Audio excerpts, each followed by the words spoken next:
Τα φλάς αστράφτου. Και δεν προλάβατε να ακούσετε, αλλά την ώρα που έβγαιναν ακριβώς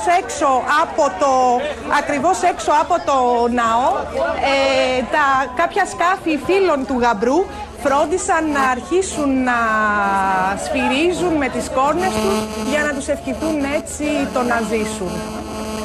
Θα προσπαθήσω, Άκη, να πλησιάσω το ζευγάρι, αν και είναι πάρα πολύ δύσκολο όπως καταλαβαίνετε. Τον αμαξά βλέπω να πλησιάζει πρώτα. Το άλογο της ανασχέτησε και φεύγει μόνο του. Οι καμπάνες χτυπούν. Το άλογο άρχισε να φεύγει με την άμαξα μόνο του, χωρίς τον αμαξά και τους νεόνυμφους. Τώρα ανεβαίνουν, όπως βλέπετε, έχουν απομακρυνθεί αρκετά από εμάς. Έτσι δεν θα καταφέρω να πλησιάσω κοντά τους, για να έχουμε έστω μία πρώτη δήλωση, να τους ευχηθούμε και εμείς να ζήσουν.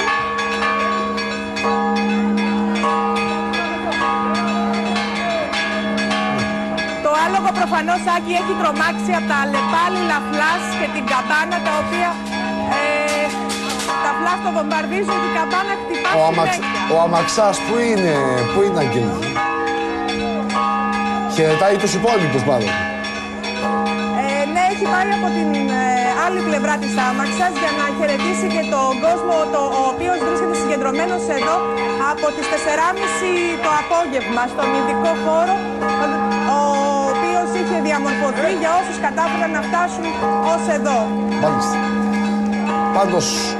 Πάντως η αλήθεια είναι ότι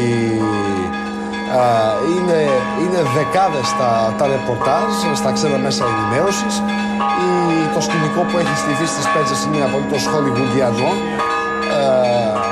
για ένα κοσμικό γεγονός, όπως είναι ο γάμος του Νικόλαου με τη σύζυγό του πια, Τατιάνα. Στο πλάνο σας, Άκη, αποχωρεί η βασίλισσα της Ισπανίας Σοφία μαζί με την βασίλισσα της Σουηδίας Μαγκρέτ, ενώ το ζευγάρι συνεχίζει να...